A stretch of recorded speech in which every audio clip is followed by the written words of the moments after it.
Hopefully, as we progress, other people will arrive. But that won't take away from the substance of why we're here today. So this is what we've called this a young professionals seminar stroke workshop. We have our presenters sitting here. Lovely to see you all. So we're going to hear from them a bit later. I just want to take you quickly through what we hope to do this afternoon. If you don't know who I am, I'm Sylvia Smith.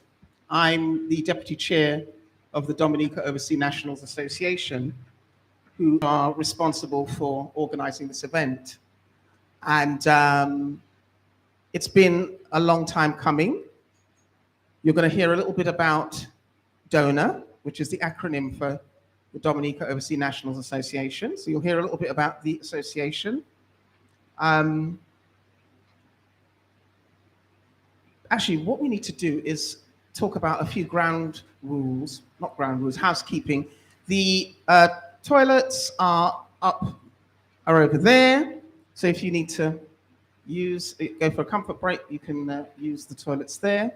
We do have some refreshments for a break at some point in the proceedings, so you will be refreshed.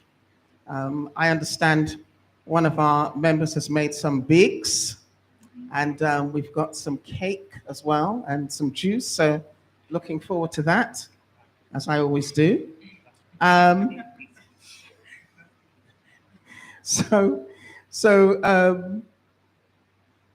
We'll hear a bit about the association. We had hoped that Mrs. Brand, who is one of the long-standing members of the association now, would be here to sort of share some of the history of the association. Unfortunately, she's not very well, so we've asked another long-standing member to do that for us, Reg Hector, who is our PRO.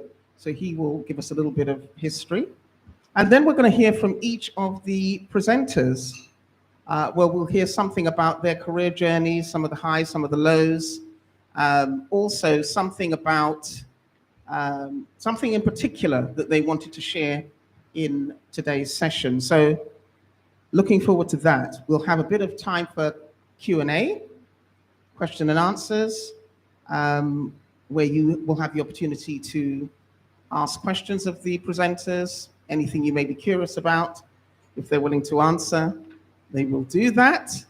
And then we'll have a little break where we'll have some refreshments. And then after that, when we come back, we want to sort of spend a little time in smaller groups where we'll try to have some discussion about what you've heard, but also some of your thoughts about how we can take something forward. So the question that we want you to answer or think about in those small groups, could we set up a young professionals network, and what would that look like? So that will be the question for the smaller group work. And then we'll come back to hear some feedback from the groups. And then we'll hear from our chair, Shirley Stewart, who will again cast some remarks, give a vote of thanks, and then we'll be finished. So we hope you enjoy it. We're actually live streaming this event. I would have said that to most of you anyway. So what we may get, hopefully, are some questions from those who may be streaming in. But if not, we'll continue on anyway. And this is going to be recorded. It will be uploaded to our YouTube channel so that others can benefit from the discussions. There are some people, for instance, in Dominica who wanted to hear something of this event. For obvious reasons, they can't be here, but they will benefit from what we have to say. So I think I've remembered everything. Any questions so far? Wonderful, wonderful. Okay, so can I call Mr. Reg Hector, who is our public relations officer? He's the person who deals with a lot of our publicity. He's the person who's responsible for producing our quarterly newsletter. Can we give him a round of applause?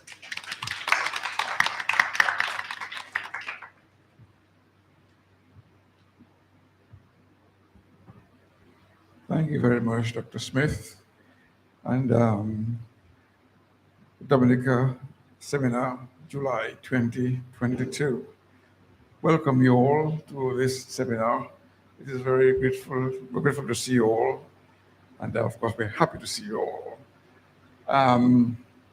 It's sorry that Mrs. Brand could not join us because, of course, she is ill. She's a very long-standing member of the association. She's been there for over 40 years. Of course, we are 44 years in the making. And of course, Miss Eleanor Desmond, Roy Desmond, could not be with us either for other matters. Welcome you all again.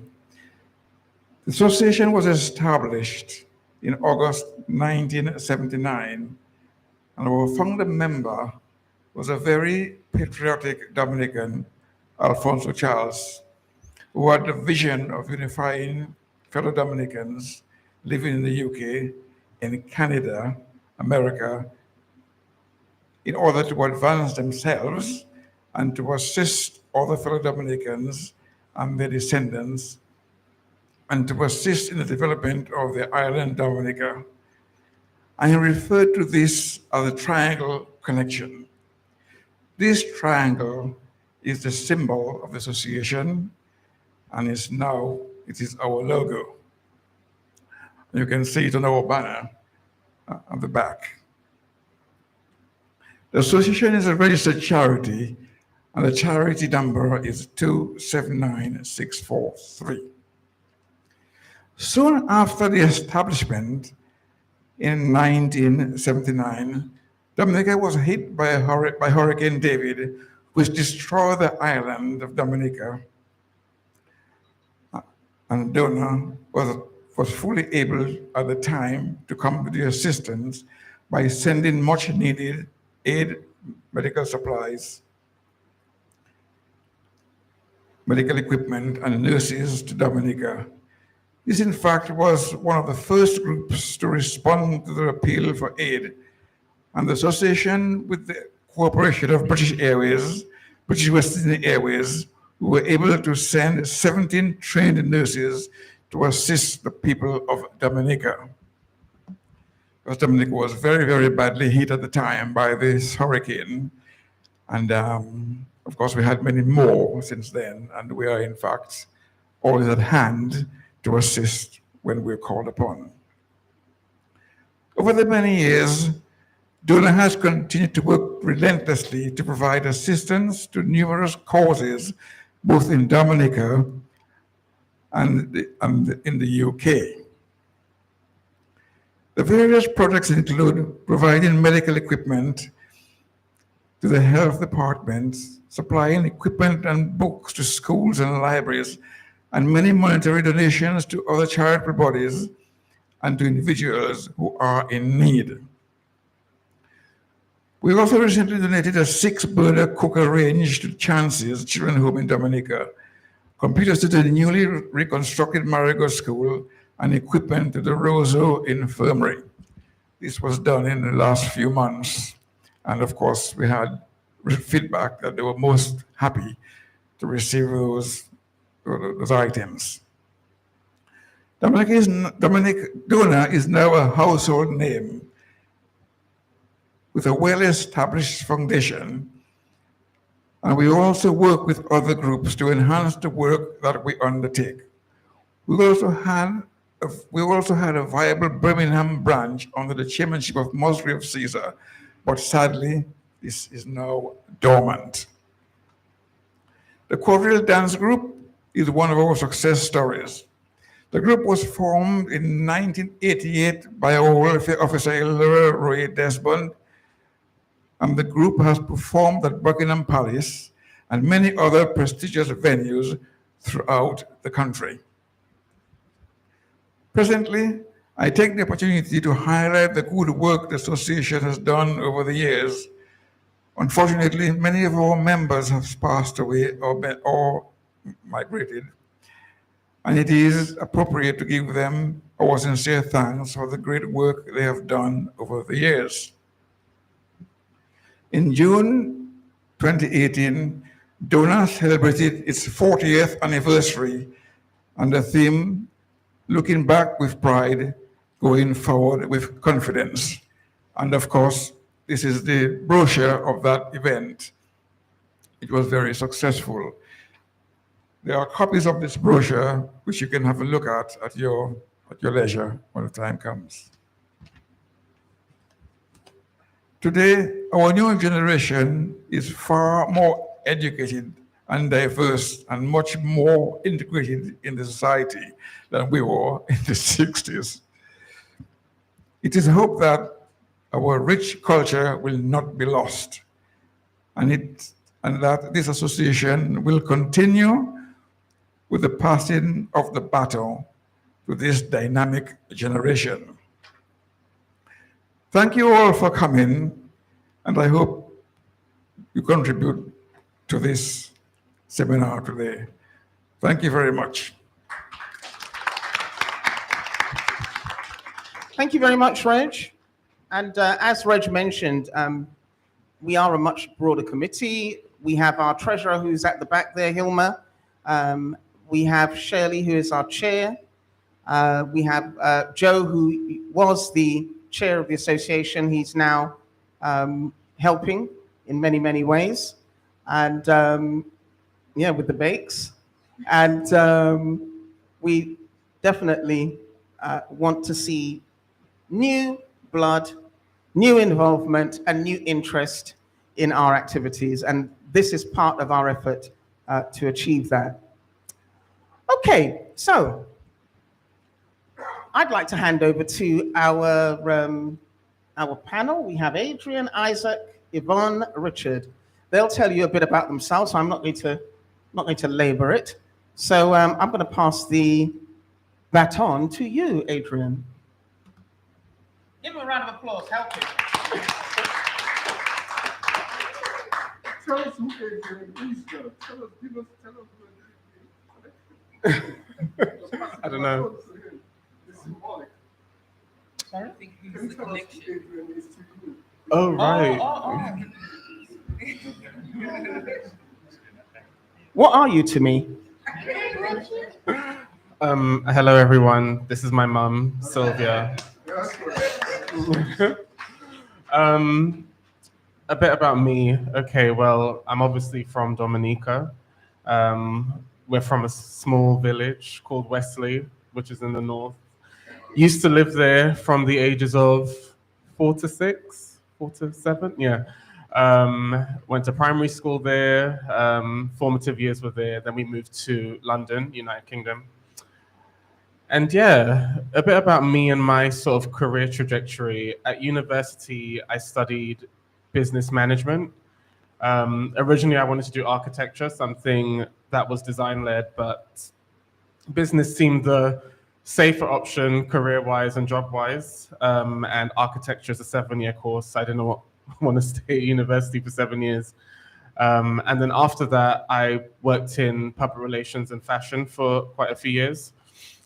It just wasn't a great experience. I didn't see a lot of people who worked in that industry doing well, who were Black. And I think that the way I was treated within that industry was very much like there was a glass ceiling for me. So there was a bit of a barrier to entry, even when I was in the industry itself, but moving further in seniority just seemed a bit more of a struggle compared to my white counterparts. So I stayed working in the industry for quite a few years, tried to kind of break through the mold a bit, and I saw it wasn't really working out. So I stopped. And then I went into more of a digital role where I could be a bit more creative. I worked in digital marketing. I worked in marketing for a hospitality company for a few years, and that seemed to sort of satiate my appetite. And my money went up a bit as well, and it also afforded me to, kind of look into more side hustles in a way. So I worked within that field up until I'd say 2020, so when COVID hit. And then when COVID hit, I kind of took a really long look at my life and decided that there was a certain place I wanted to be by the time I turned 30. And I didn't see that happening if I stayed in the career that I was in. So I quit my job in the midst of COVID. I retrained in visual design with a school called General Assembly. And then I retrained again in user experience and user interface design. Basically, that field in itself is about designing mobile apps. It's about designing web applications. So anything that you use on a day-to-day basis, like Instagram, Twitter, etc., those are designs that are done by a user experience and user interface designer. So that was a field I wanted to get into. It's still a very thriving field. It comes under the umbrella of tech, and I thought it really suited me more than the previous, the previous field I was in. So I retrained in that, built up a portfolio, started to work more so on a freelance basis with a bunch of clients that I, would either reach out to or they reach out to me because they saw my work online. And then I started to apply for more full-time positions, which brings me to my job today and my role today, which is a product designer for an educational technology company called Pearson. I've been working there for just over a year now. And yeah, it's great. I would really recommend exploring the route of tech. Tech as an industry, it's not thriving. It's not thriving with, I would say, diversity. It's growing at the moment. There are a lot of people who are coming in who are Black and people of color as juniors, but we do need more people who are, of seniority, so you can be that kind of like that guiding light for those who are trying to get into the industry. It's all about opening doors. You have to start somewhere, basically. So I'm very thankful for the position that I'm in at the moment, but I worked hard for it. And I'm not gonna I won't sugarcoat that. So it takes a lot of work, it takes a lot of staying power. It takes a lot of getting used to rejection. There's an art form to it. You need like a strong sort of network around you. But if I can do it, anyone can do it. So yeah, and that's me from then to now.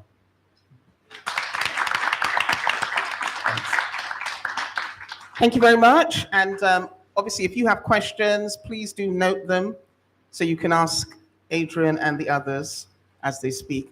Isaac is our next presenter. He has his own mic, so I'm not giving you this one. So Isaac, tell us about you. Hello, I'm Isaac. As you might be able to hear from my accent a little bit, I'm from West Yorkshire. There's a big Dominican contingent there. So, can you hear me? So she. Oh wow! You see. You Northerners. Yeah, Bradford. Yeah, normally I'm the only one, so it's nice. Like Black people exist up north. It's for me that was normal. That was very normal. I was around lots of Dominicans. It was very normal.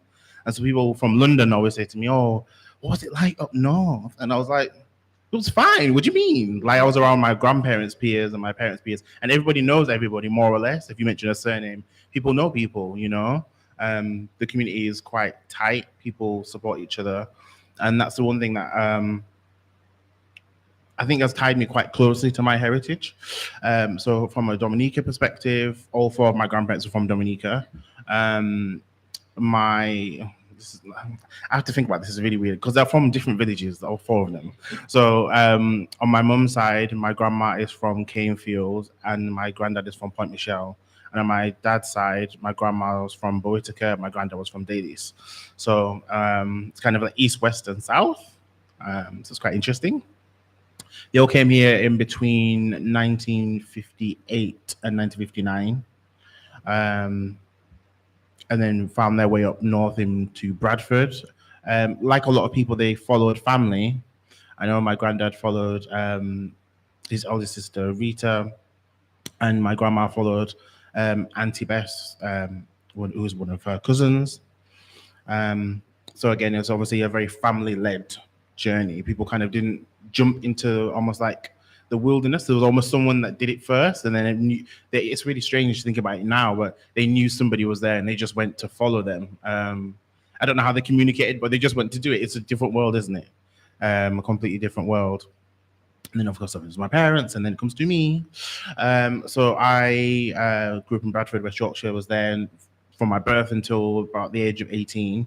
And then I went to Sheffield University to do law with Spanish.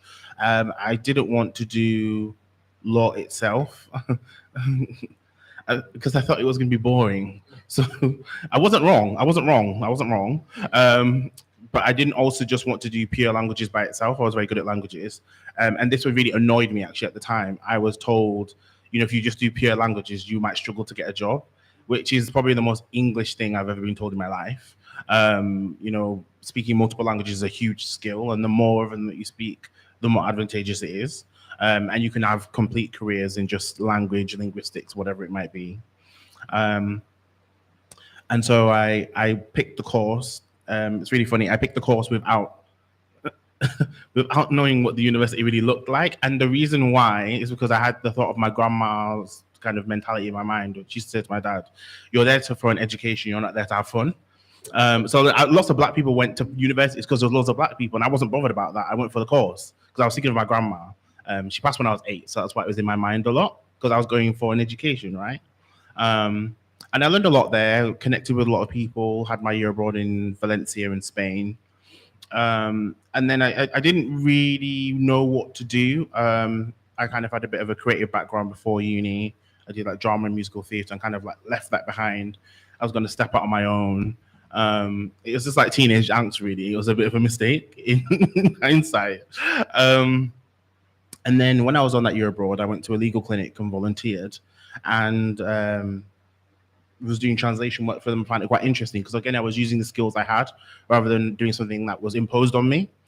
And did the same thing when I went back to England, applied for the legal clinic that I had at Sheffield, and helped people in the local community. And that's quite good because you kind of get real life work experience.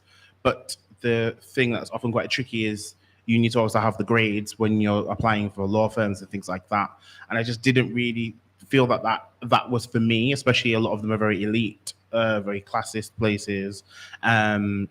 So it's not just that people have to have a 2-1 as a degree. They literally have to have a 2-1 through every module of your degree. And within that, like it's 60 to 69 is the mark kind of boundary for 2-1 for a module and also your degree.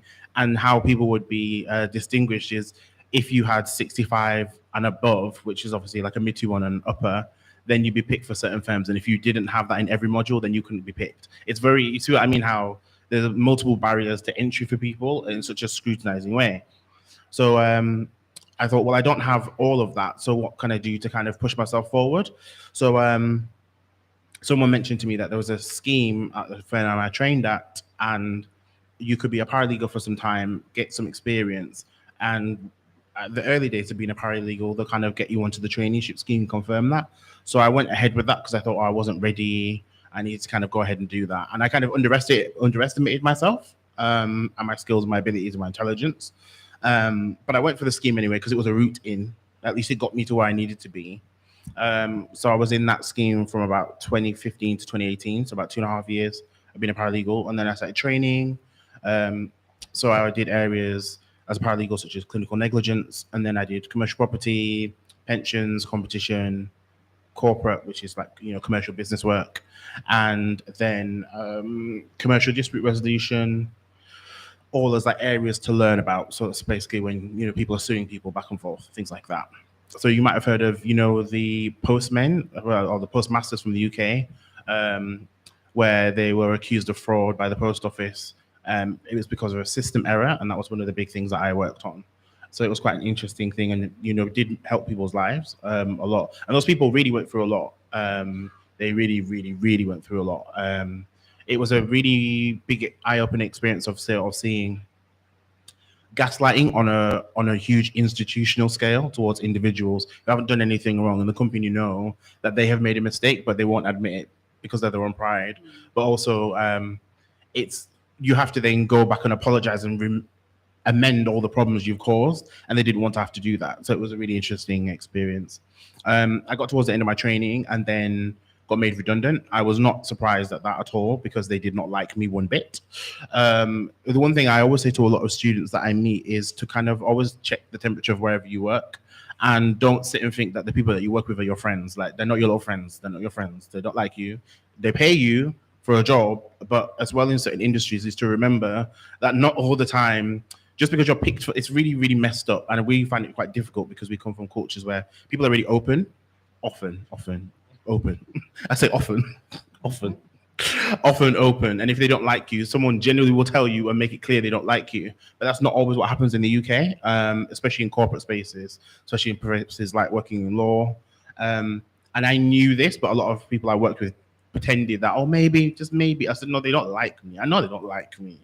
And so kind of went through a lot with them throughout the years, very, very similar. Lots of issues around diversity, lots of issues around hostility towards Black people, like extreme hostility, which is very targeted. So to everybody else, it doesn't seem like much is going on necessarily. It might be, oh, they're just critiquing your work, or it's just this, or it's just that.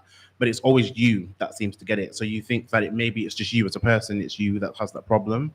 And then when I kind of qualified, the same thing happened. And then I was like, you know what? I'm going to do whatever I want to do because everybody here is mad. So I'm going to do what I want to do, to quote my Nigerian friends. Everyone here is mad. So I'm going to do what I want to do. And I always was interested in music. So I thought, actually, by chance, in my mind, I said, you know, I want to do whatever it is that I'm called to, which is music and entertainment. I've always liked that. And then I'd been in a network called the Black Music Lawyers Network. And I've been in it for several years. And then by chance, this job came up that was like me on paper. And it's the first time I'd ever seen me on paper in a kind of job description format or job spec format. And then applied, and it's been quite successful going through that learning over like the last year and a couple of months about music publishing. So I deal with music licensing. So when you hear songs that are on Spotify and Apple Music and all that kind of stuff, the company I work for does the licensing from a song's perspective, not the recordings, but the composition of the songs. It does the licensing for that across Europe, pretty much. Well, parts of Europe, to simplify it. It's quite complex, but parts of Europe. And it has been a real eye-opening experience. And the way I got there is really through community. If it weren't for the network and Black people in particular helping me through that, I wouldn't have the job I have and have the inside knowledge and understanding and the support from people all the way. So it's been quite a roundabout journey because I started uni literally 11 years ago to get where I am. I'm qualified in 2020, so it's like a 9-year journey training-wise, but yeah, got there in the end. Okay, thank you very much. Thank you, Isaac. My gosh, that's tumultuous.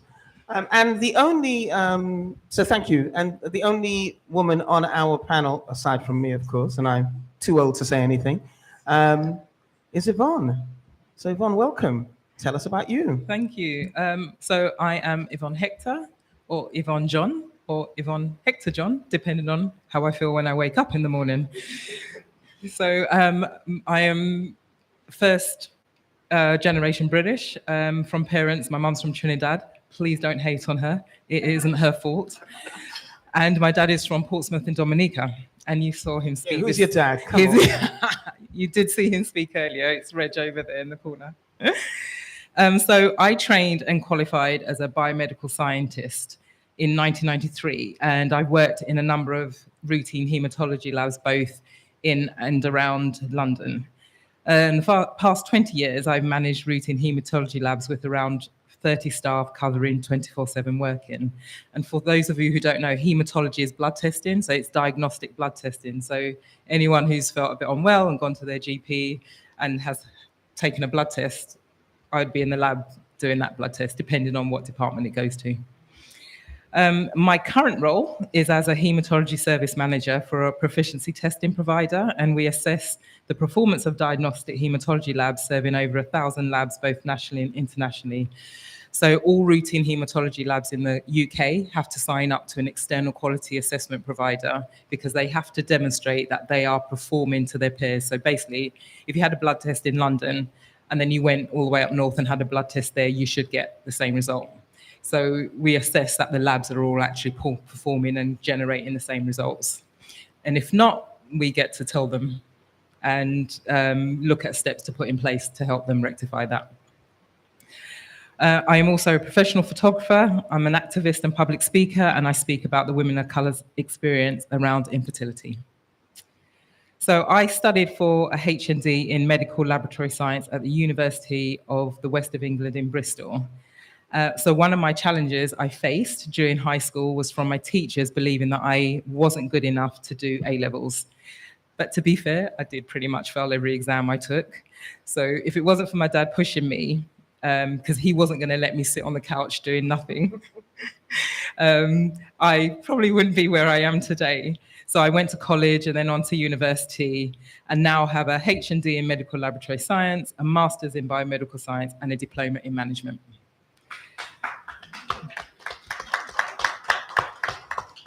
So my second challenge was facing my parents with the realization that I wasn't going to be a doctor or lawyer. So I grew up hearing that I'm going to be a doctor or a lawyer. But I guess being a scientist was an acceptable second choice because they could still proudly talk about this to their friends. So it worked out well. So being in the workplace did present me with other challenges that I wasn't prepared for. During my work placement in Taunton in Somerset, my black colleague and I, being the only two black people probably in the whole of Taunton, were having a lecture with a tutor. So he was showing us some slides, so we're in a darkened room. So when he came back from the break, we were actually behind the curtain looking out the window. He walked in the room, we came out from behind the curtains, and he said to us, "I nearly had to ask you to smile so I could find you." Yeah. And I have many other stories around my experience of being in Somerset. As a manager, I've experienced times when I've been treated like the angry black woman, and there have been numerous times when I've been the only black woman in the room. When I spoke up at meetings, people always seemed to think that I was the angry one, whereas my white counterparts were seen as passionate. I had white colleagues that were believed over me, so whenever there was a problem that I was raising, they always got believed, and I was always in the wrong. And I also had staff members who would constantly complain about me because they just didn't like me telling them what to do. And I had that sense of, who are you to tell me what to do? And you should know your place when I was dealing with them. My white colleagues could shout at them and there'll be no consequence, nothing. They took it on the chin, that was okay. But as soon as I was dealing with their behavior or raising issues that I wasn't happy with, the complaints came. As an activist and public speaker, I get to be in a place where I'm making a difference to other women's lives, and it allows me to be my open, honest, vulnerable, and authentic self, which I find I cannot be in the workplace. And it really inspires me to do more and to be more. And it takes a lot to be open in a society that promotes pronatalism, where we are judged for not having children. There are many barriers and challenges that I have encountered on this journey, and there are things that have helped me, such as getting my master's after being told I wasn't good enough to do A-levels, the role I'm in and being actively supported by my manager, having the right people around me who believe in me and feed me positivity every day.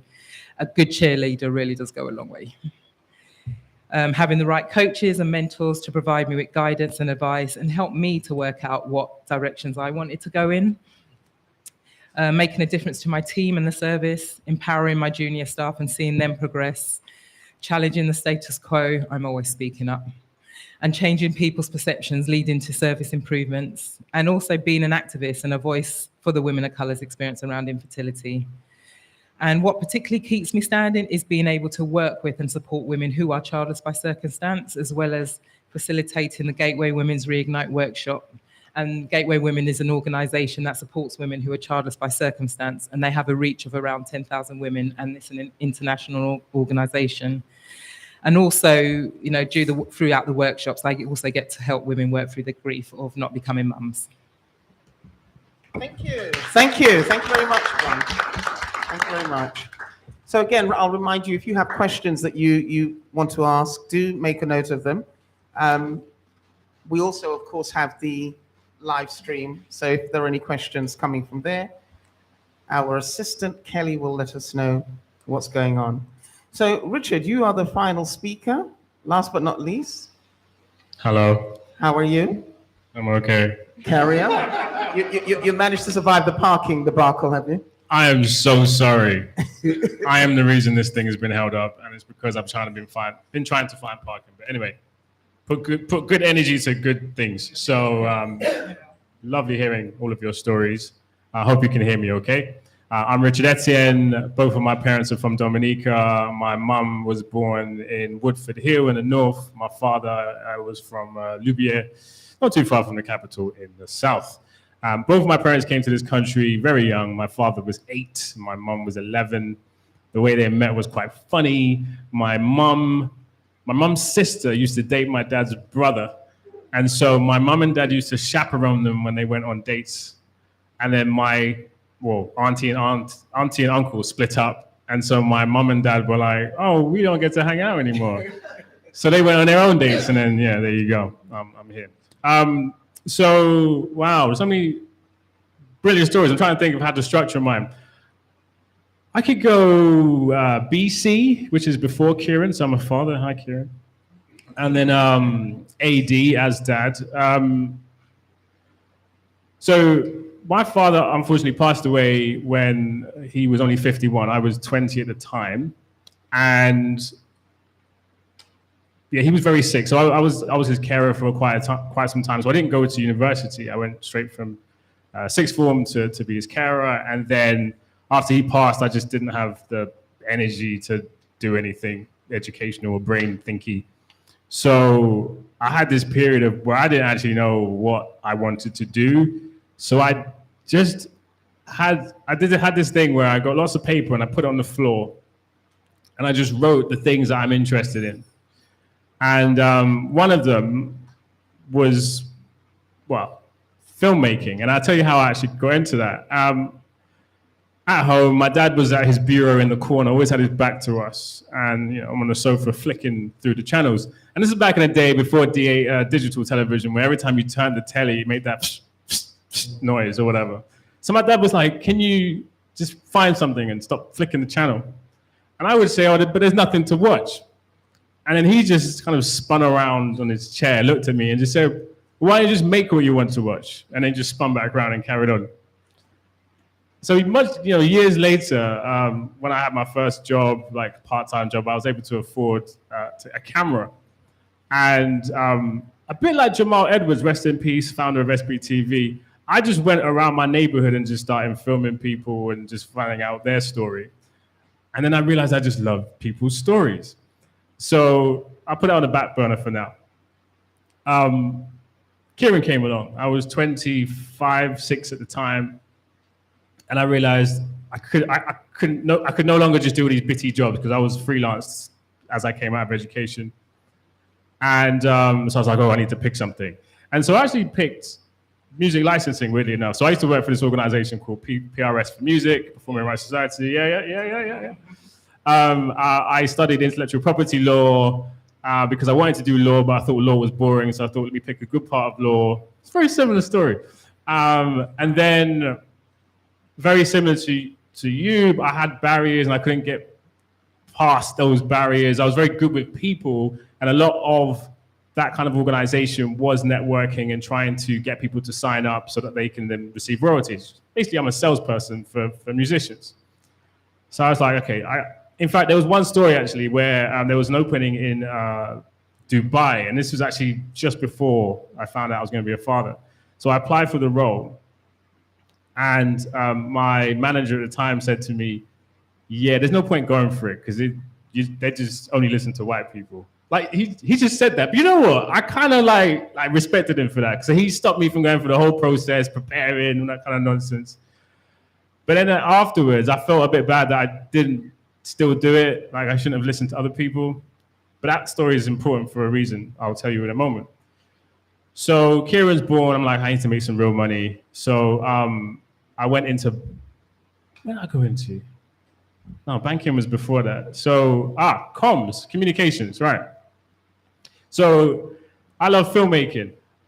I was actually claiming benefits at the time. So I went into the job center and I was just like, this is really annoying. I felt really uncomfortable being there. And then I saw a poster on the wall that was about giving grants to people who want to start their own businesses. I thought to myself, I asked the lady behind the counter at the desk, I said, would it be possible, like I said, would it be possible to film, no. I said, do you help those people with grants to set up their own website? Because this is before like Squarespace, Wix, all these kind of easy ways to make your own websites. And, you know, there was no Instagram or that kind of business. And they were like, no, we don't. So I was like, okay, this is the short version of the story. Can I set up a deal with you that every single time you give a grant to someone, I go and film their business and create it for their website?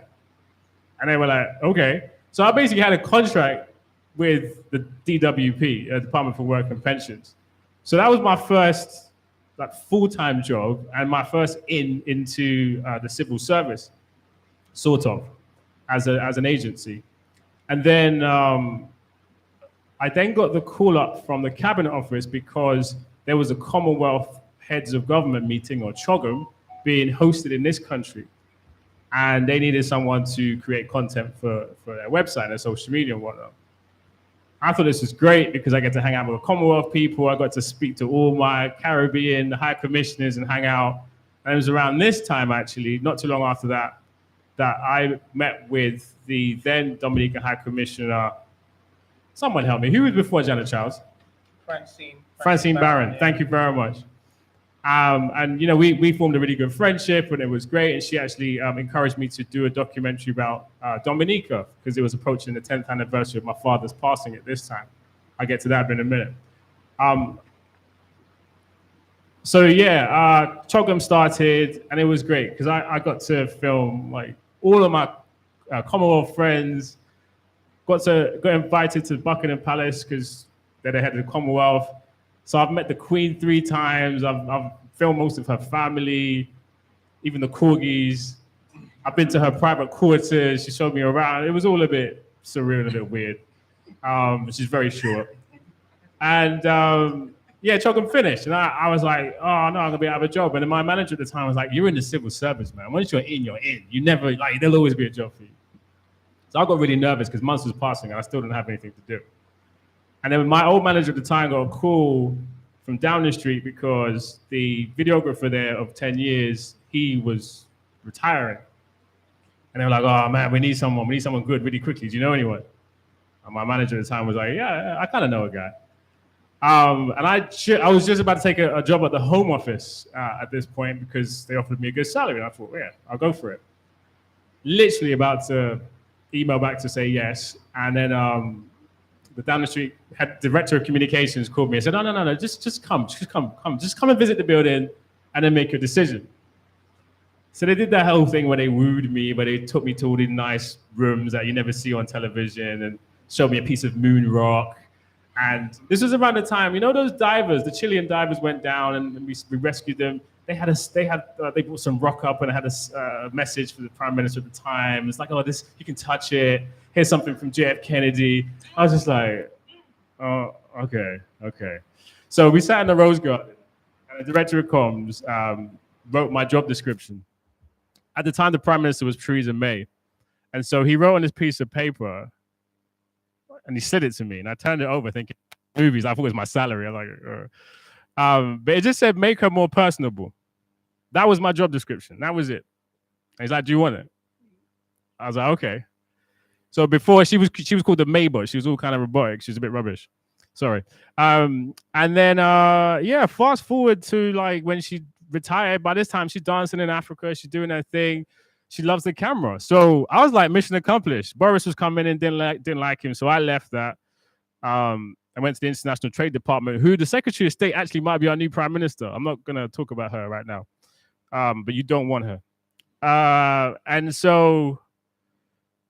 yeah, and now I've just been in comms the whole time. I now work actually for Elsevier, it's a medical publisher. So we work a lot with scientists and academics and so forth. So there's a lot of synergy here, and I'm really liking this. But But just to go a few paces back, and I'll end there. One of my favorite things ever, my fondest memory, was going to Dominican in 2013 for the first, and actually I haven't been since, time to film a documentary about my father and his lineage, a bit like the BBC documentary Who Do You Think You Are? It was called The ID Project. It was supported and endorsed by so many wonderful Dominicans, including Dona. You know, that's how I met Joe and everyone. And yeah, it did amazingly well. It won Best Documentary at the British Urban Film Festival. It toured, did lots of festivals in Miami, in the States, and so forth, and Caribbean. And I'm just so blessed because what it's done, it accomplished what I wanted. It encouraged other first-generation people like myself who'd never been to their country of heritage to go back. And these people sometimes were in their 40s, 50s. You know what I mean? It's not like just young people this was aimed at. And heavily featured in the documentary was an artist that I adore. His name is Earl Etienne, who sadly passed away. Was it last year? Yeah. It was just brilliant. And I really encourage you to watch it if you haven't seen it. It's called The ID Project. It's free. It's on YouTube. And thank you for listening. Thank you. Thank you very much, Richard. Thank you. So give all of our presenters a round of applause. Wonderful stories. Wonderful stories.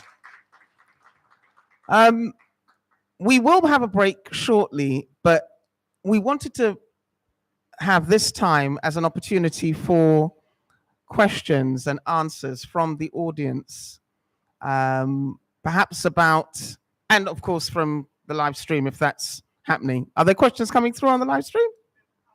Oh, okay. So for those of you who are here with us today, don't be shy. Do you have any questions? I think we have a roving mic somewhere, do we? Oh, okay, there we go. Do we have any questions? Are you curious about any of these individuals and what they've been through and what they've shared?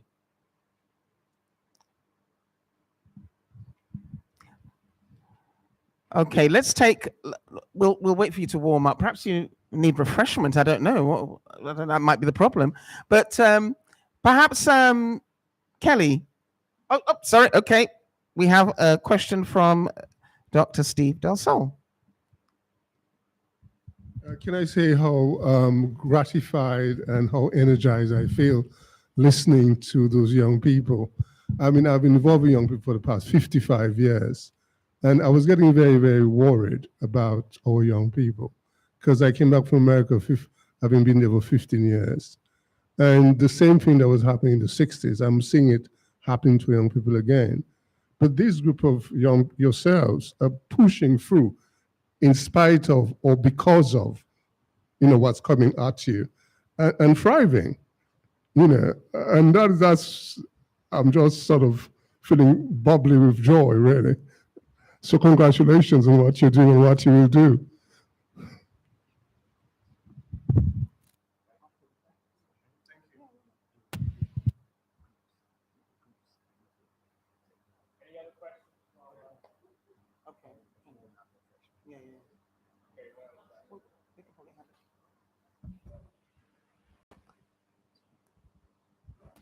Thank you.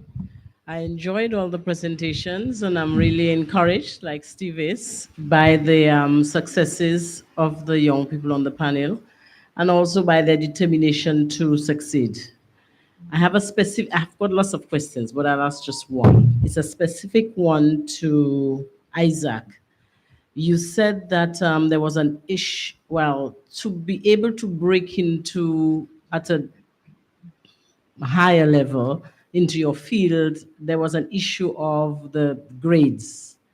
My question is, during your studies, was there any emphasis or were you encouraged to consider the grade that you would get in relation to what you want to do later on?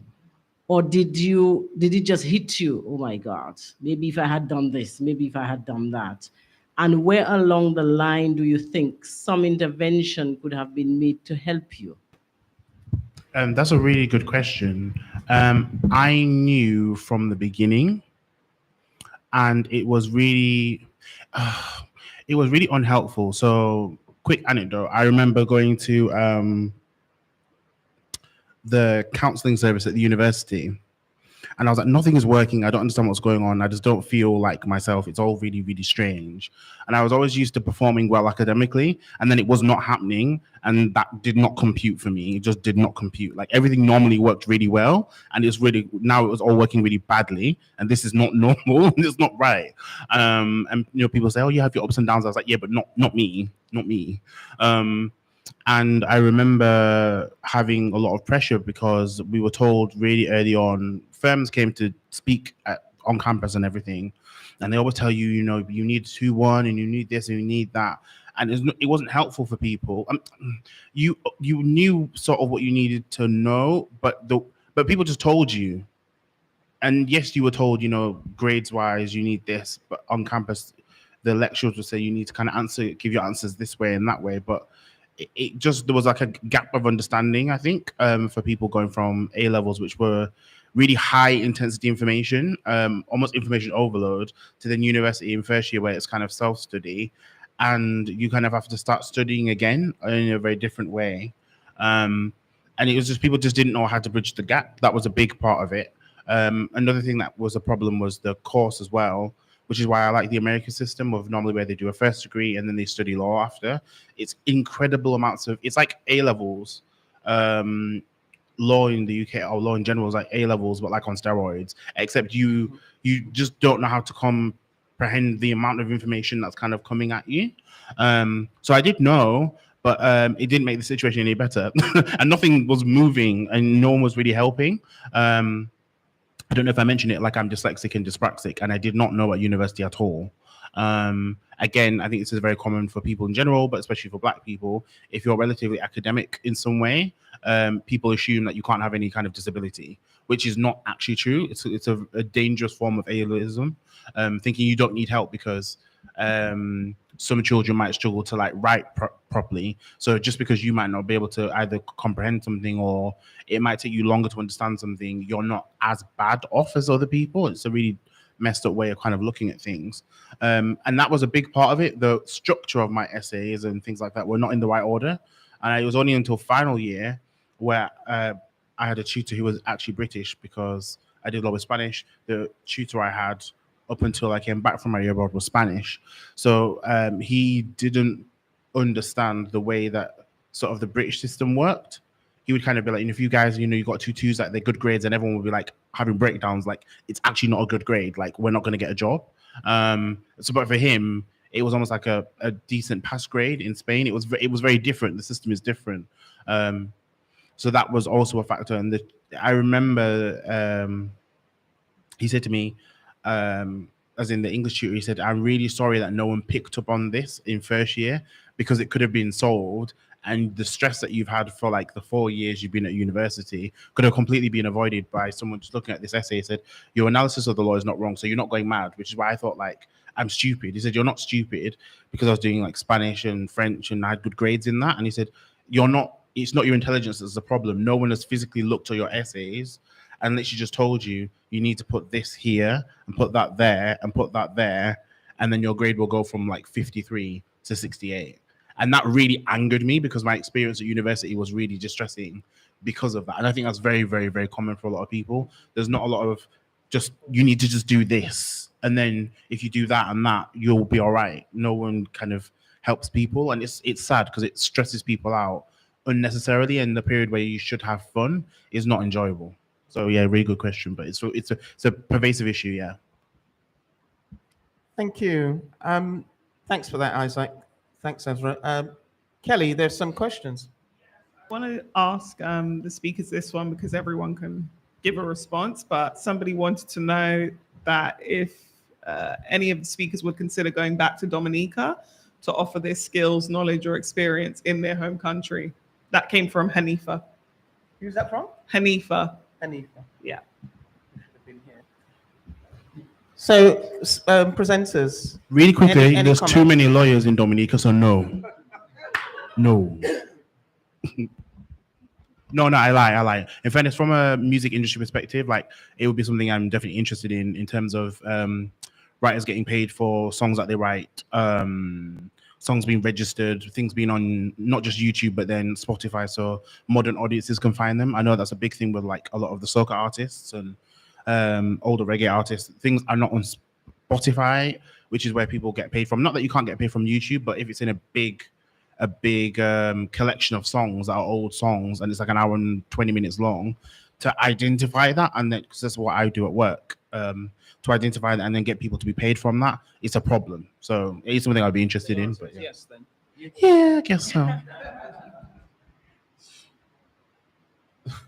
What was the question again?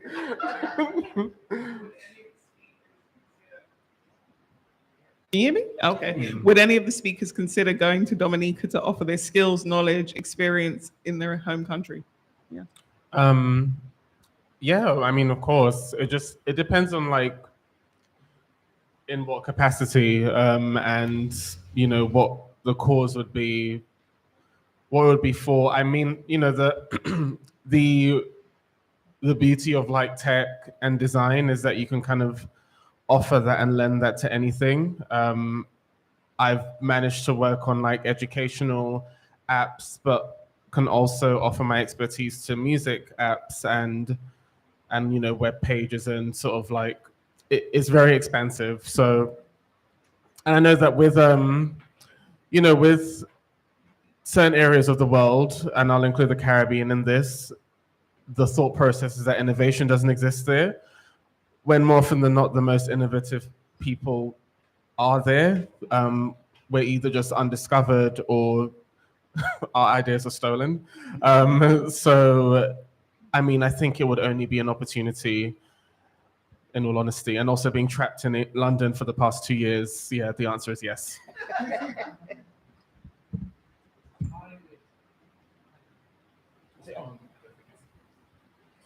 Who's this one? Hello. Yeah, I would like to go back actually and do some work around having the conversations around infertility, because infertility in Black women and culturally is just not talked about. Pronatalism, you know, the whole emphasis is on being a mum, and I find in our culture as well, there's a real thing around if you don't have children, you're not bringing anything back to the family.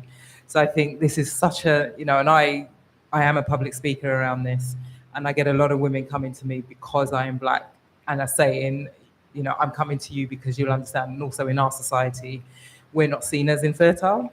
Black women have a higher infertility rate than white women, but it's seen the other way around. We are seen as more fertile. So it's something that isn't even recognized in our society that we're living in, let alone then recognized and accepted in our own culture.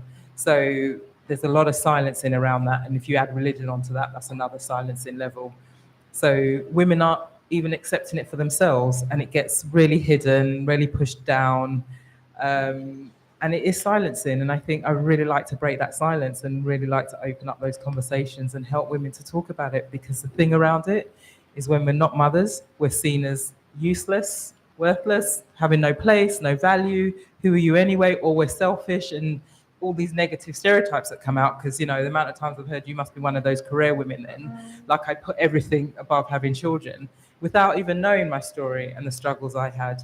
And I think without hearing these stories, nothing changes. So it's something I would really like to go and do. And I think it's a real empowerment piece around owning your stories there. So that's another yes. Thank you. Richard, I know that you've been to Dominica, and I don't know if you had an opportunity to share your skills and expertise while you were there. Yeah, so I met, no? Hello, here we go. So I actually met a fellow filmmaker out there called Nixon George. He runs Quick Link Productions in Dominica. He is killing it. He just won an Emmy. Like, he's big time. So those in Dominica right now, look him up. See if you can get a little apprenticeship with him. From the other side of life, I'm a comms professional. So communications. I actually want to work in diplomacy.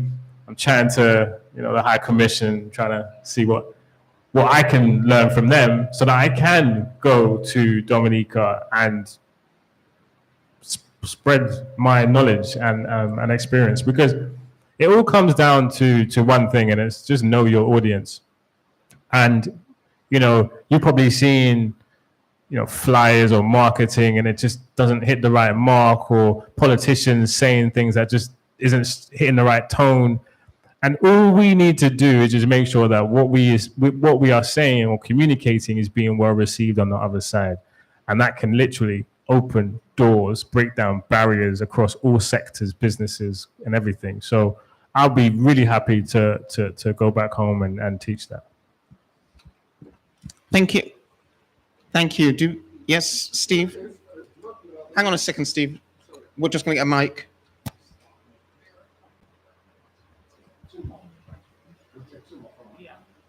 Okay. Where can somebody watch the ID documentary? In June. YouTube. Oh, yeah, they want the link, sorry. Yeah, so after the event, the link will be given. And also, somebody's just commenting saying that it's good to hear young people sharing their experience, and they wanted to know if there was a more specific aim for this event, like what happens next, essentially. So, again, opening that up to the panel, including Dr. Sylvia Smith. Yeah, would be. I think that is part of what we're going to work on after we've had some refreshment, some liquid refreshment. But yeah, absolutely, it's something that we want to build on. So watch this space. Oh, and the very, very last one is that could the young people design a better logo for Donor, possibly? Yeah, designer. Steve has a question. Wait for the mic. The question I want to say is we have to revisit the university issue, because we have a lot of our young people are dropping out in university. I say this as a university lecturer, both in the United States and in this country. I know this is in the United States, and that's a separate issue. And here, because when I came back here, I had to attach myself to free universities to help our young people to graduate. I wasn't paid to do that. I was just so concerned about the dropout rate. And also, I was one of the founders of Access to Higher Education 45 years ago to try and get more of our Black people to get into higher education. It's under attack right now. So I think these are mega issues we got to revisit again. But I just making that point. Thank you, Steve. I just wanted to actually kind of comment on that. I mean, I think there's different things here. First of all, it's not always about going to university. I think, hello? Thank you. Yeah, it's not always about going to university. There's something I heard a lot when I was growing up, and I think as young Black children, we always heard you have to get educated, you have to go to university. And it's like this emphasis on it. So you're not going to amount to anything unless you do that. And actually, there are other ways to do it. There are other routes we can take. There needs to be a wider understanding, a wider conversation about what is available, because not everybody is academically gifted. I struggled. I couldn't pass an exam, and always felt like I was just really crap and stupid and dumb because I couldn't do that. But I've learned along the way. I mean, I was fortunate, and when I got to university, I did, but it wasn't what I really wanted. I wanted to do other things because I had other talents. As a photographer, it allows me to be creative, but I wasn't able to explore that because I didn't know I could. So we have to open up the conversations and allow young people to see, this is where coaching and mentoring comes in, to see where their talents lie, to see what they're good at, what they like, so they can explore it. And also, there isn't one route. We get told, when you grow up, what do you want to be? And we're supposed to have that answer from a young age and stick to it. And actually, why? Because you've already heard, I'm 52 this year. I'm looking at other things because I know I can. And it's taken me all this time to be able to do that.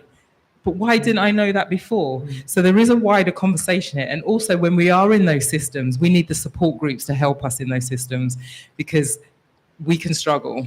And this is where I kind of pick up on what you were saying in terms of in university, is that, and there's things I'm doing some other training now.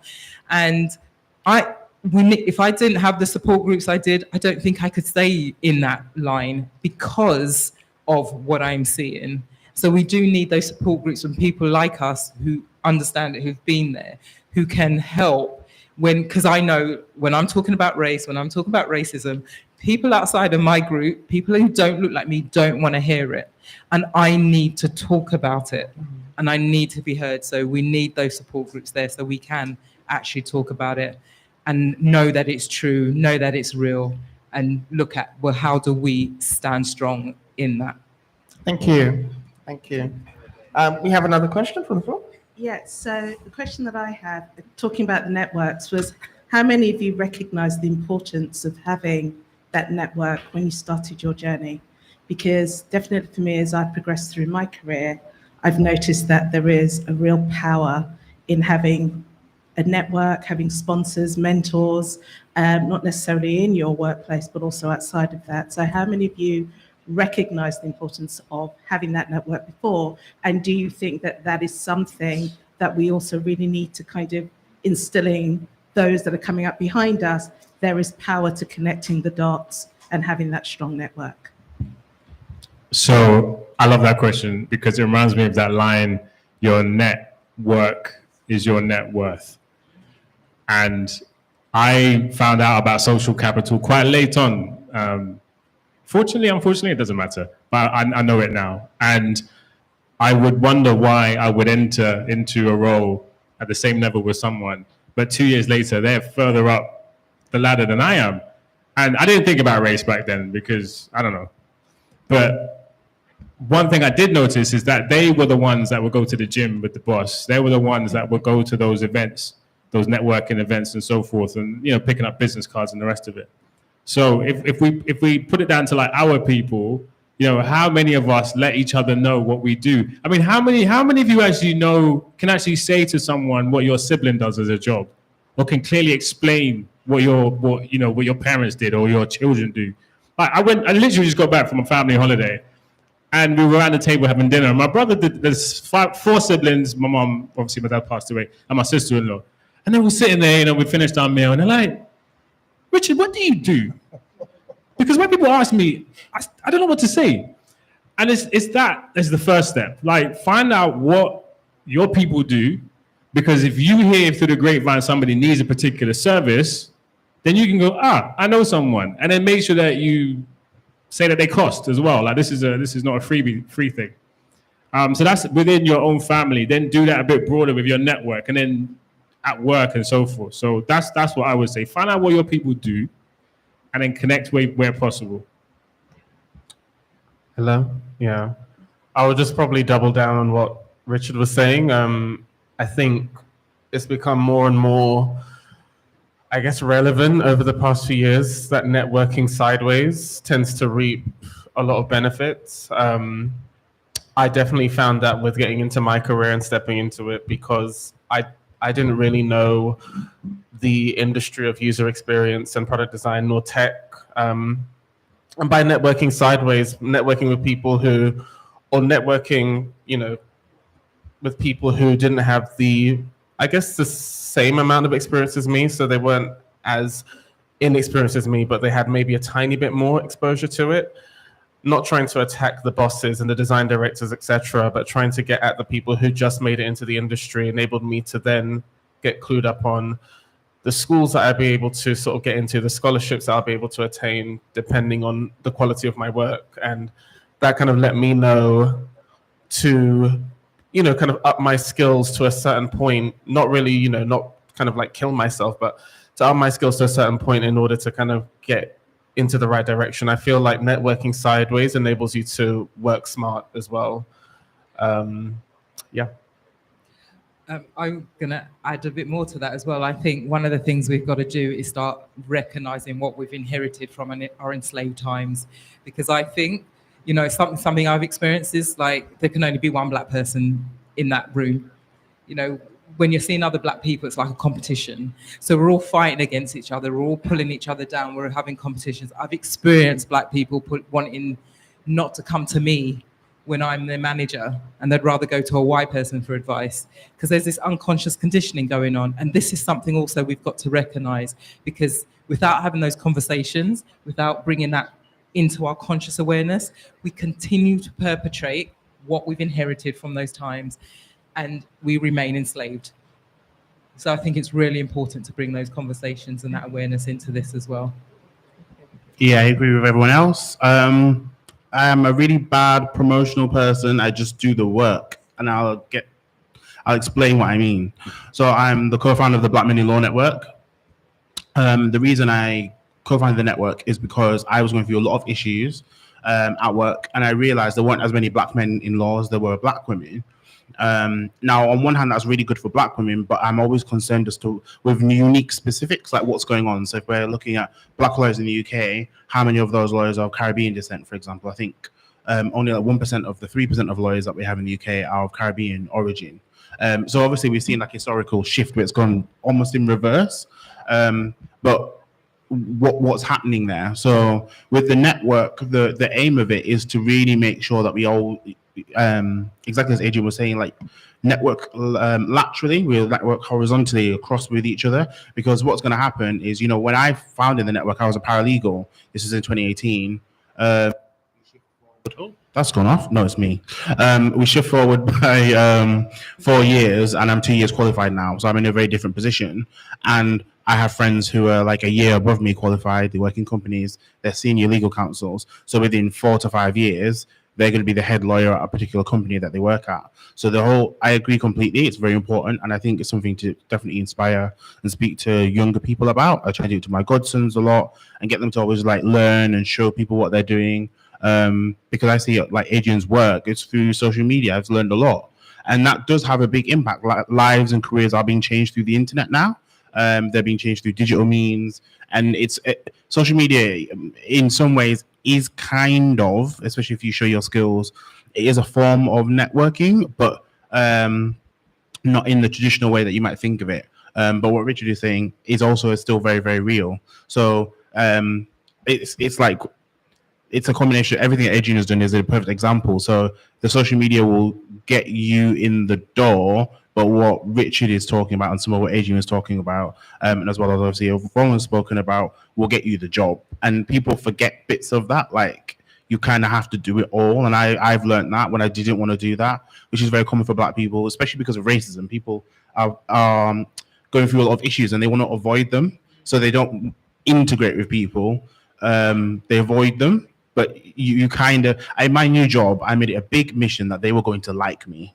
It was going to be by force. They were going to like me because I'd gone through positions where people didn't like me, or if they were neutral about me, they were influenced by people who didn't like me because they might be in HR or whatever.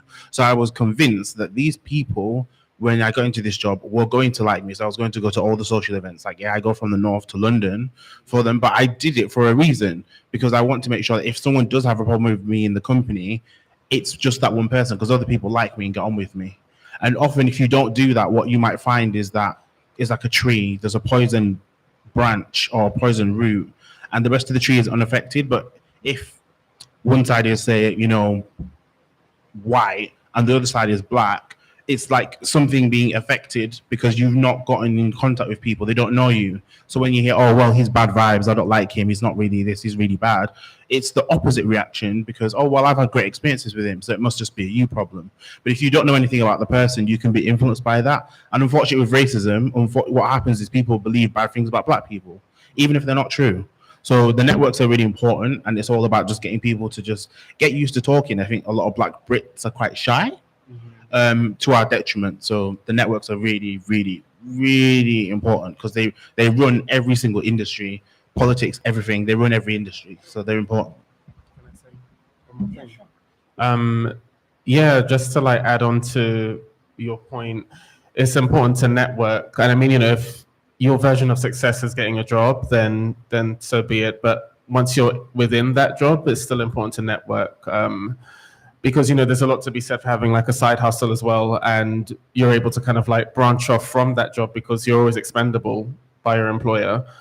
And, you know, still enable yourself to make a living and thrive that way.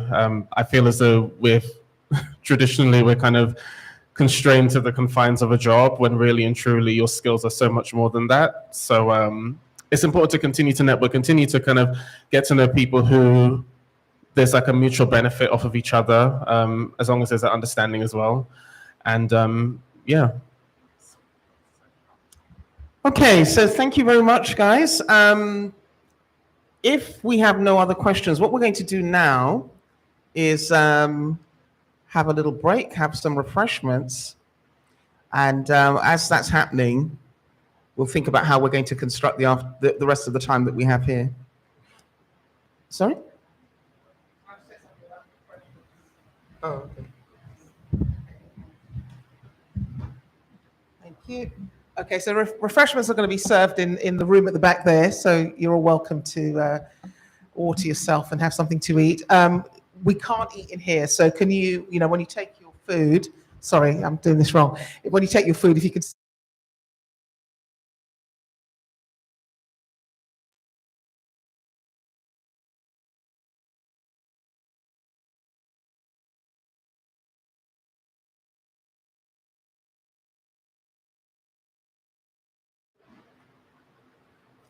Guys, team, we're going to finish with the live stream because it's for people who are here that we're going to have more discussions. Okay, fantastic. Okay, so hopefully you all were inspired and really found the discussions interesting. Find yourselves over there.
And what that will also enable, if we sort of keep this setup, is if we have any comments from the live stream, we can incorporate those into our discussion. So my original comments about splitting and all that, we're not going to do that. And we do want to finish at 5 promptly, respect people's time, respect the venue, etc.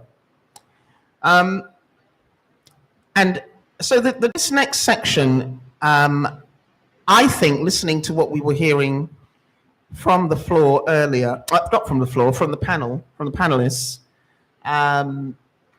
their comments, their contributions, and what they shared, and obviously taking into account what some of the questions and some of the comments and remarks from the floor, I'm getting a few hints about what we might want to do going forward in terms of taking this event and the process forward.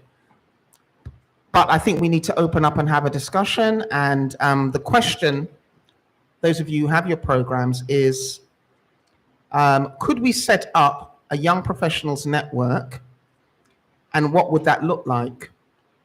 So that was the question. We originally were going to have smaller groups discussing, but that's probably not necessary now. And we could perhaps have a discussion now. And I would invite folk who are actually listening on the live stream, if they have any comments or contributions to make, please just type them in the chat box. And Kelly, who's kind of monitoring that, will bring those into the discussions as well. So does that sound like a plan? Did somebody say no? Oh, I was going to say.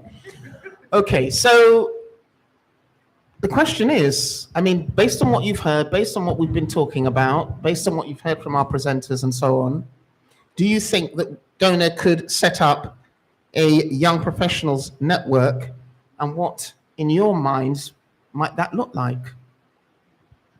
Thank you. Good afternoon, everyone. So I know I'm not Dominican, but it's been a real privilege to hear all of you speaking this afternoon. You're welcome. You're welcome. Thank you. It's really been a real honor and a privilege. So thank you for having me.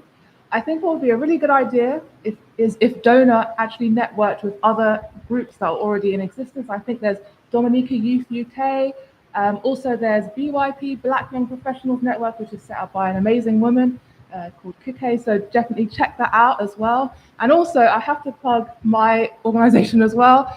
I'm the founder of Caribbean Links, which is a group for Caribbean, for everyone, but specifically for Caribbean young people to learn about the Caribbean cultures and where they come from. We've had loads of online events. You can follow us at Links Caribbean on Instagram and Twitter as well. So I definitely think it is worth networking with the groups that are already in existence. I think it would be really great to see a Dominican Young Professionals Network group, and to see that as well as other Caribbean countries, the young people there, and all of you, or everyone networking together. Love that. So that's all I have to say. Thank you. Do we have your details, do we? You might do, I think. Did you register for this? Yes, I did, yeah. You did, so yeah, we'll just make sure we get them before you depart. Okay, thank you for that. Wait for the mic, please. Somebody's asked online, what is the definition of young and where is the cutoff threshold?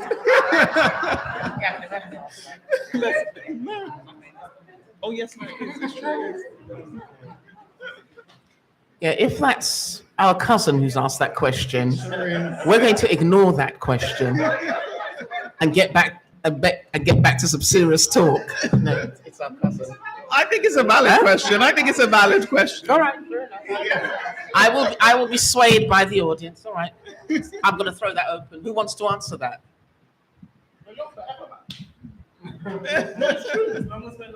You're young. Like, you're young forever, but no, in seriousness, like you, like I'm 29 and I can't get access to young people's grants to change careers. I'm still young, man. Because honestly, when I said to my grandma, I said, not that I feel old, but like, if I said that, she would look at me because she's 86 and she'd be like, well, you're really, really young, you know? I think you're only as young as you feel. But also in real terms, actually, if we actually look at it, I'm 4 years into adulthood. Now that might sound strange to people, but my brain only stopped developing when I was 25 or so. So I'm still quite young in starting my actual journey because I'm young. Like, I'm not 18, but I'm young. Thank you for that. I'm 51. Lies. Yeah, I'm. My parents would agree with you. Yeah, I'm 51, and I feel like I'm in my 20s. I'm young at heart, young in spirit, young in soul. So actually, I have an old soul, but a young spirit. So as far as I'm concerned, I'm alive, and I am rocking it. So Yes, here we go. absolutely. I mean, I think the importance of the question in some respects is that if, let's say, for instance, we set up a network and folks like yourselves and myself and the older people, if we're talking about trying to motivate, encourage, and support younger people, that's what's more important, really. It was mentioned up here earlier about, having giving young people opportunities to to connect with people who are more experienced in various fields, and I think that's the more important question. How are we going to position ourselves to be of service to younger people? And I think that's probably more important. Yeah, I agree. Hello, 1, 2. Yeah, I agree with you. I think it's important that the network, if we go ahead with that, is led by young people, and young people have a voice. I think it's important that we support them, so we can be in the background supporting whatever they want to drive forward. But I think it has to be led by young people, and young people for me is between the ages of probably 11 upwards to about, 30, 35. So Yvonne, not excluding your input, but you would be perhaps one of the older ones supporting the network. You'd be a mentor. That's the word I'm looking for. As a lot of us would. A mentor, you young soul, you. You have a question? No, we want you on the mic. I think the first thing, and it was, yes, I can't remember your name, sorry. You mentioned knowing what we all do. So have you got something that lists your members and what they do and if they're willing to help? That would be the first thing. Okay. And then secondly... So that's you're suggesting that's the starting point. Yeah, and then secondly, it's also understanding, when we talk about the young people, whatever cutoff that is, like who is on that list, and then maybe starting some informal connections there, and that will grow. But I think we need to understand what we're playing with, because I know what the 4 panelists do, but I don't know what everybody else in the room does, and neither do they know what I do, right? So I think we need to understand what do we have here. All right. So I mean, I'm very much about action. So what you're suggesting is our first step is to perhaps ask people who would like to be on some sort of directory or something, and I suppose with various bits of criteria about what it is they do, what they feel they can offer. That's the starting point, and then from there we move forward. Something that came to mind in terms of the. Sorry, thank you. In terms of like the members, because obviously a lot of people are linked by family. So let me think of the right way to phrase it. So you have lots of young people within families. I don't want to say potential members of whatever network you have, but these are people you can ask questions. So maybe you get their parents to ask them what problems they want to solve or they face in school, or going into either uni or apprenticeships or going into work. And then you can find out that information. It might help. And then you can kind of, if you have maybe the families come together and then you get the young people to kind of do what they need to do, you can kind of find them. It might help. As opposed to trying to look for them, but they're in plain sight. Well, I mean, I think that even before you get to that point, we have to establish what is in our what resources we have, what skills do we have in our sort of our midst, really. So I'm visualizing potentially some kind of initiative where we start to gather data. I mean, for instance, one of the things we had to do when we were setting this up, we started a spreadsheet with names of people, their contact details. Perhaps we need to think about how we can expand that spreadsheet to capture more details, and then have another meeting or have an inaugural meeting of some sort to begin to think about how we're going to put this thing together. Mike, please.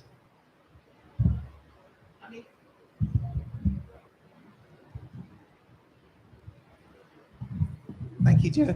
I think the other thing you could potentially do is put out a survey, an online survey, to ask the question to young people about what they would want from a group like this or network like this. And I don't think we need to restrict ourselves to perhaps only London. You know, there are Dominican people, as Isaac said, you know, all over England. Yeah, I think the fact that we have technology, to absolutely do means we that. don't have to Yeah. restrict ourselves. Yeah. Yeah, so kind of just throw it out there. And then, you know, there are existing groups in, Dominican groups that we could perhaps collaborate with to reach, you know, a wider audience of young people. Thank you. I think there's something around breaking down this age barrier as well. Okay. I really do. And you know, everyone has a place, a role, and all sorts of things in this. But kind of what's coming to mind is if it's only a certain age group that it's been led by, it excludes people because then other people might not want to do it. Older people might not feel like, well, I can be in there because I'm too old. Younger people might not want older people in there because of what they got to offer.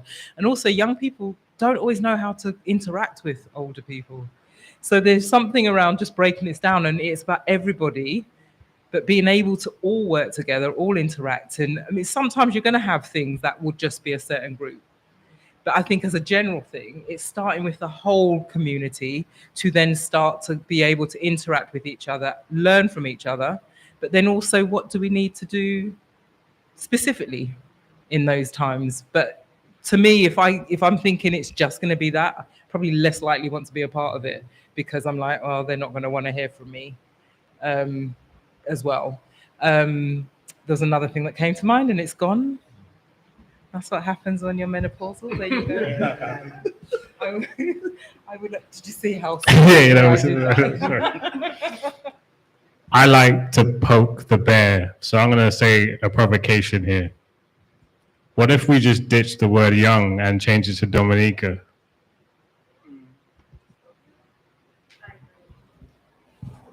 Let me just ask a question in the meantime, and I'm going to kind of, because as you said, change it from being young, because I'm 65, and I say to people, I have the brain of most probably an 85.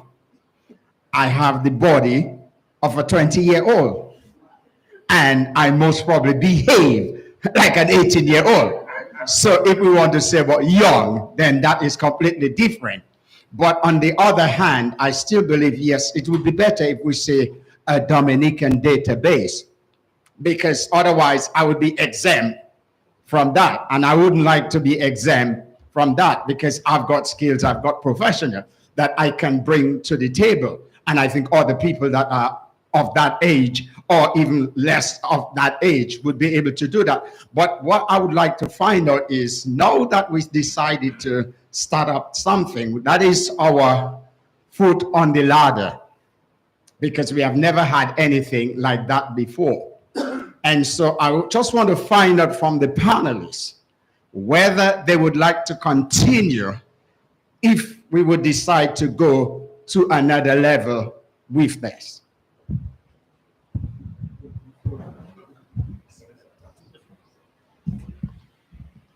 Yeah, I will. I will.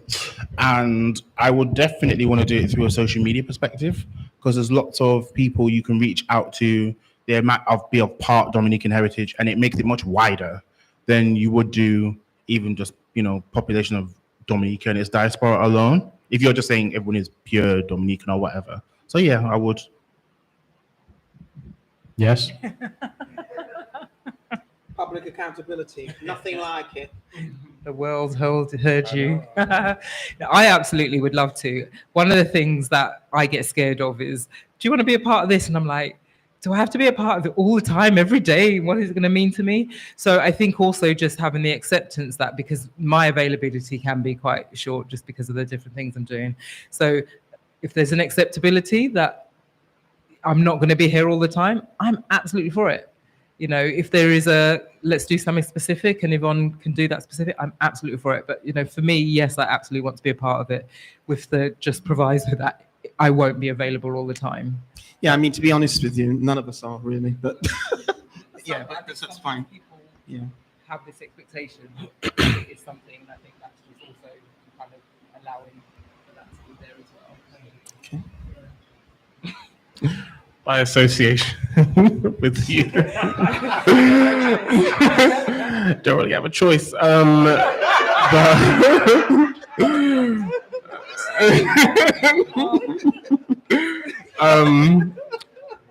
I think there's something to be said about like opening it up a bit more, because when I think about young people, I think about what like Auntie Sandra said in terms of that age bracket, but probably even like younger. So I'm thinking about my younger cousins who are in their early 20s, and then some other young people who I know of but don't really know, who are maybe in their late teens, and they're not so interested in being siloed within like, a sort of like kind of one bracket, so being young or Dominican, just that the affordance of opportunities is being given to them. And I think that's what's most important. If they happen to be Dominican, then that's a plus. But I think that labeling it that from the off, it only deters them a bit, because... What, you mean the young part or Dominican, or both? Both, really. I mean, you can target them, but you don't have to be so explicit with the branding of it, because more often than not, especially in today's day and age, I think young people are becoming a bit less, I guess, patriotic. They know where their roots lie, but they're not so into, tying themselves to it, and tying themselves not necessarily down to it, but like, kind of being completely attached to it. Because they see that more often than not, it doesn't really aid them, so to speak, where they're trying to go professionally. And that's what we're trying to kind of like push, aren't we? That kind of professional sort of thing. Don't know. You want to say something there? Yeah, I feel so sad when I hear that. But I also understand it, because I have been there and I have experienced it.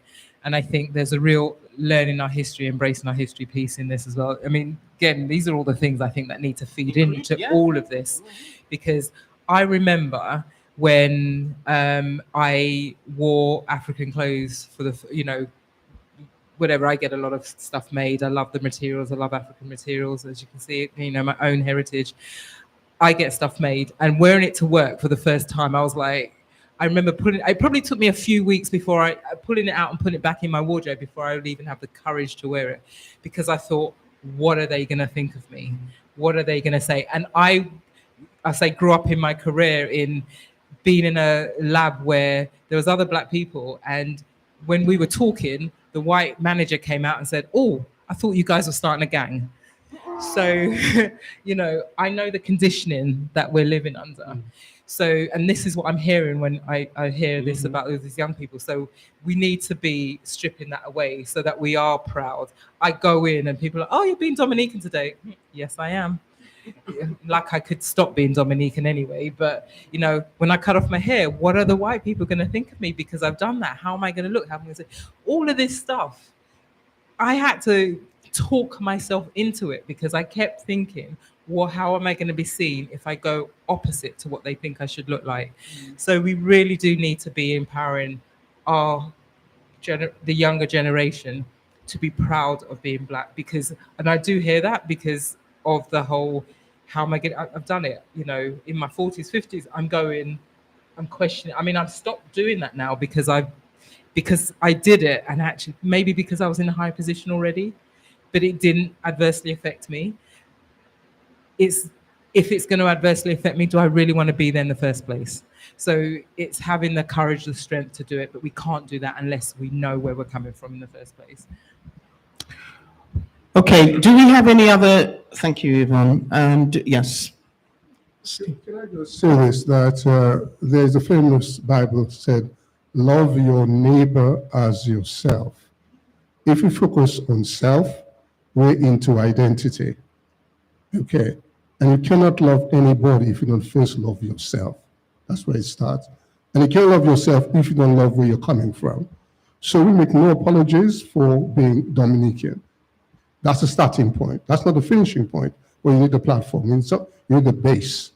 Because from that, Dominicans will attract friends, acquaintances to themselves and get into it. So I think there's a need, number one, for a database, not just within DOA, but all the other Dominican associations dotted around the country, so that we know what's happening to the children from the cradle to, or people from the cradle to the grave.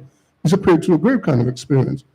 I mean, as I said, I was in America 15 years. I've been working with young people for the past 4.5 years when I came back from Dominica, from America, mentoring. And mentoring is very, very crucial, very important for young people, you know. And just a month ago, 150 black boys, 16-year-olds, descended upon library, was writing autobiography, and they were all over the shop, all over the place. And I had to get together with the librarian, put together a program of mentoring maths, science, and English, so that they can get through their GCSEs. That was an immediate need. So there's certain things we have to do. At the same time, once you have lots of black kids, they're tracking the police like a honey. So I had to be there and you know, to try and advocate on their behalf, so that I keep the police away from them, give them an opportunity to get through that GCSE. So in a way, or between the age of 11, once they get into the secondary school, to 24, all kids are going through a tough time right now. Very tough time. And we really have to be responsive. Rachel Henderson and myself in Paddington, where they had a large Dominican population, we joined the governing body of the secondary school purposely to help our young people. I was the chair of the governing body. You cannot believe the amount of young people I stopped being expelled from school, because I know if they're expelled, the biggest police station in England was stationed next to the school. With all these cameras, we pick them up and then they'll carry your stuff. We have to begin to be proactive, you know, and we have to know where all kids are and the stuff. As an adult, for example, I was a breath away from death. Last January, I had to advocate for myself down on the floor. I had to call the police for a nurse to get some treatment. So we need to know what's happening to our folks at the other end of the scale. So there's a desperate need for a database of where Dominicans are, and the numbers, rough as it may be, we're in London, in Bradford, wherever they are, and know what's happening to them, what's happening to our kids. Mm-hmm. Okay. You know, so I think this is really urgent and necessary. Thank you, Steve. I'm really conscious of the time, and we have to. Okay, Reg, you want to make some remarks? Did we have another? This young lady here. Did you want to say something as well, just towards the end? Okay. So once you've said your bit, Reg, I want a suggestion for the first step. I'm a coach as well, and I like to think about what's the first step we take after we leave today, and then we will hear some brief words from Shirley, who's the chair of our association. The floor is yours, Reg. I shall be brief. Dominican Overseas National Association, actually doing, we were able to put this event on today. And of course, we have a membership. It is not limited to Dominicans, but of course, Dominicans are in fact, well, you know, the key, but it's not limited to Dominican. Anyone can be a member of the association who would like other people to be members, irrespective of where you come from. That's always been our policy. Dominicans and Friends of the Association. We need a membership, because of course membership is dwindling, and we want you all to join. We want everyone to be a part of this, so we can in fact do more good things in the future. So that's what I'd like to say. So feel free to be a part and to be a member of our association. Thank you, Reg. Thank you. Membership plea there. Okay. Okay. So I think oh, sorry.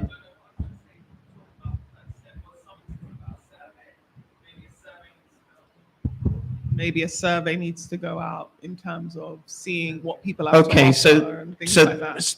So that's the first I step. think that should be the first step. Okay. The survey. All right then. So let's just focus on that, and I'm going to take that as that's going to be our first step, and I'll get you to help me to put it together. Thank you. And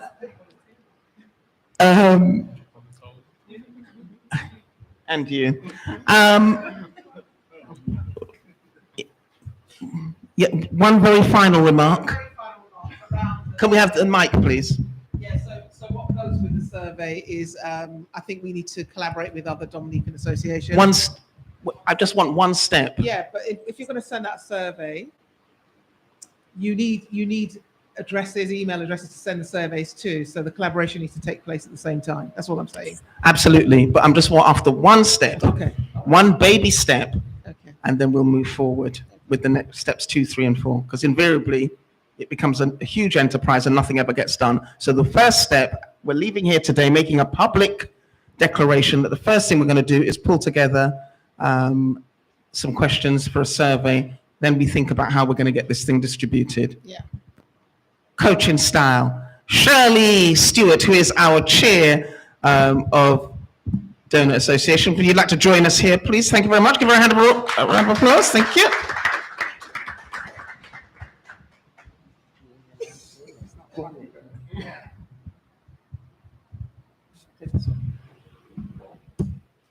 Okay, I'm going to be really brief. Obviously, I'm here to thank you all for coming. The panel, Adrian, Yvonne, Richard, and Isaac, for giving us such an interesting, riveting, I would say, and for sharing your experience, which I'm sure the audience have learned quite a lot from you. I certainly have. And I must say, it was more exciting than I was expecting it. I'm going to be honest here. And, and I'm really looking forward to the next time. And I really wasn't expecting that. You brought in so many topics. You talked about your work briefly, but what you did was bring it to life. And when you was bring it to life, you also gave examples. It showed that you also experienced many things in common, particularly diversity, racism, and in your case, sexism, the glass ceiling, which, I mean, in my, I'm a lot older than probably all of you, and I have experienced many of the things. I'm surprised to hear how much there's still so much similarity in my working life that you are now experiencing. It seems to me not a lot has changed. And that is really sad, in my opinion. So, I have learned a lot. And I thought also I need to thank Reg, who came and gave us a good talk about the 40, well, as much as you could in that short space of time, about the organization. Thank you, Reg. And the audience, there are some real good questions, which help this to flow, and also the Zoom people, So yes, I'd like to thank you all. And that's that. Okay. Thank you, Shirley. Okay, well, we've done very well. We are actually going to finish on time. Thank you so much for those folks who are on the live stream. And this event will be recorded, so it will be available on Zoom. Not Zoom, YouTube. YouTube. So those who may have missed it will be able to see the re-record. Thank you so much for coming out. It's been lovely communing with you all. And what more can I say? Another round of applause for our presenters.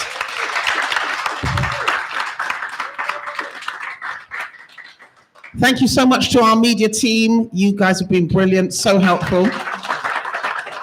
Thank you, Joe, for sorting all the venue out for us. Wonderful, wonderful. Thank you. And of course, thank you to oh yes, of course, thank you to me. Thank you. Thank you. Okay. And have a safe trip home and watch this space. We're going to do some stuff. Oh, the group photograph, yes. This is